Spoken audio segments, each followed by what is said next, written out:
ఈరోజు మన ప్రధానమంత్రి నరేంద్ర మోదీ గారు దాదాపు 61,000 మంది అభ్యర్థులకి కొత్తగా అపాయింట్మెంట్స్ అనేది ఇవ్వడం జరిగింది.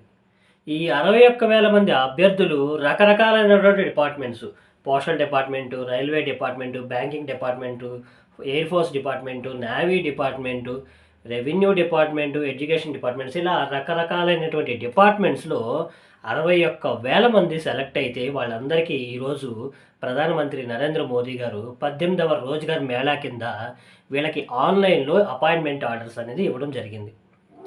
ఇంకొక ముఖ్యమైన విషయం ఏం చెప్తున్నారంటే ప్రధానమంత్రి నరేంద్ర మోదీ గారు గ మేము 2024 ఎలక్షన్స్ తర్వాత నుంచి మా ప్రభుత్వం ఎంప్లాయ్‌మెంట్ ఆపర్చునిటీస్‌ని మిషన్ మోడ్‌లో చేస్తుంది అని చెప్తున్నారు.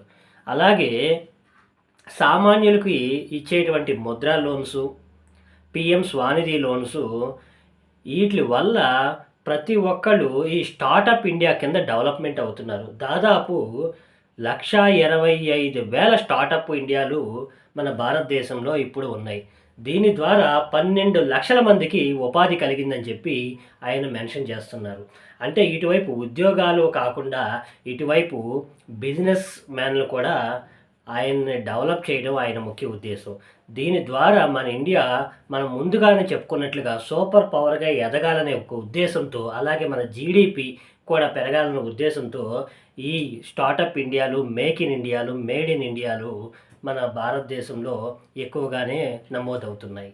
మరి ఇంతమందికి ఉద్యోగ అవకాశాలు కల్పించారు. అలాగే స్టార్టప్ ఇండియా కింద బిజినెస్ ఆపర్చునిటీస్ కల్పిస్తున్నారు.